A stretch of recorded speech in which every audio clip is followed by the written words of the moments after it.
you ever watched a wrestling match on YouTube or at a meet and wondered, what are they thinking down there? Well, I'm here to answer that question today. My name is Zane Zuha, and I'm going to talk about the key concepts of a wrestling takedown. I have wrestled since I was 5 years old, getting dubs since 5. I'm going to be a senior this year, and these are my wrestling shoes. I'm very excited about it. In this speech, I'll show you how to move in your stance, how to hand fight, and how to angle your shot. The first key concept, moving in your stance. I have my audience member Aiden here to help me show this. First, to get in a proper stance, you face that way? Yes. Okay. Get in a proper stance, you want 1 foot forward like he is doing, bending at the hips. You want to be able to move forward, backwards, left, and to your right. You want to be able to go up, down, and the last two ways you want to move is when you're with your opponent, when you're facing them. You want to be able to circle to your left, you want to be able to circle to your right. Right, Aiden, you're good. This is Kyle Borshoff. He is a division head coach and he was a wrestler himself. He posted an article on dicksportinggoods.com and I accessed it in September of 2022. In this article, he was saying being able to move freely and comfortably in your stance is a key concept to wrestling success.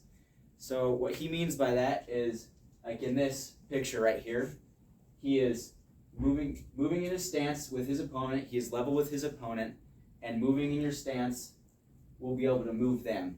And we'll get more to that in the second key concept. But being able to control your movement will be able to control theirs. And wrestling key concept is about control.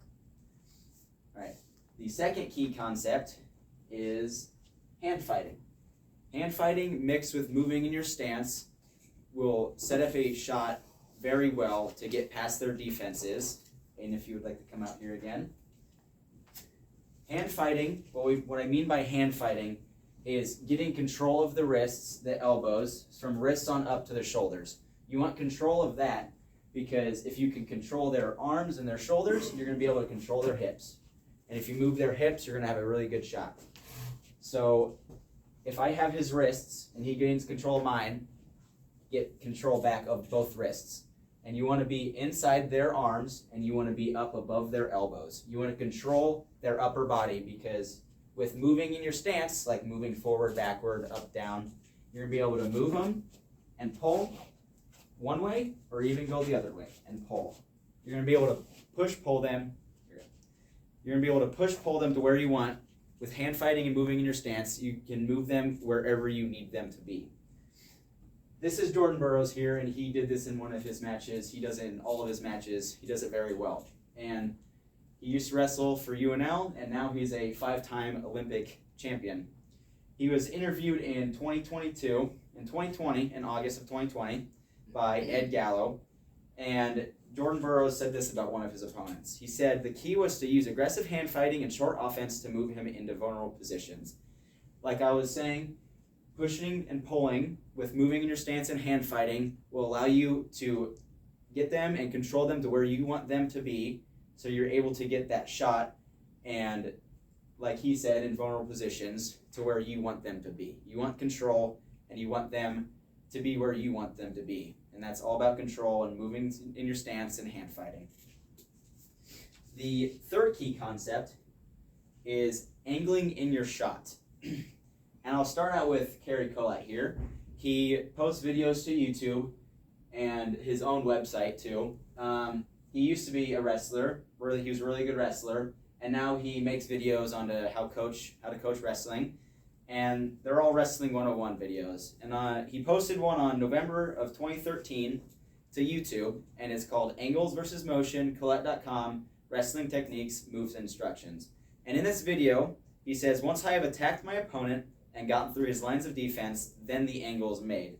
So the first two key concepts, and if you'd like to step out, were about breaking their first two defenses, their hands and their head. There's 3 H's, but we broke 2 of them with moving in your stance and controlling them. So if you push, pull, and shoot, so I get on this shot, if I'm at a 0-degree angle with him, his hips are going to be in my way. And this is why angling your shot is very important. If his hips are at a 0-degree angle with me, he's going to be able to stop my momentum, and I will not be able to finish that shot very easily. But if I shoot and get to a 90-degree or even 180, you want to be completely behind them. So if you get even to a 90, those hips cannot push into you. Not even one of them maybe, but both of them no.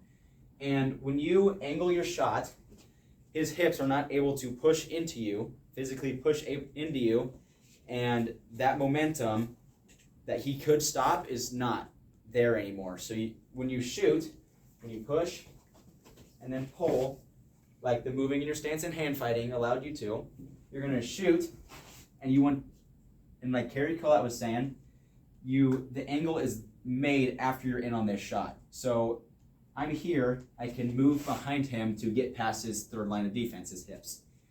You're okay. Angling your shot, moving your stance, hand fighting and angling your shot will get past their 3 lines of defense, and their heads, their hands, and their hips. And doing all 3 of those will make you and help you get a successful takedown. In conclusion, you have been shown the 3 concepts of a good takedown, a good and successful takedown. How to move in your stance, how to hand fight, and how to angle your shot. Now that you know how to get a successful takedown, you can impress your friends by telling them how you know a takedown is a takedown and how you get a takedown and being successful, and even if to protect yourself. In a risky situation, someone's chasing you, you could tackle someone to the ground and run away. You never know. It's not just to watch wrestling and to know.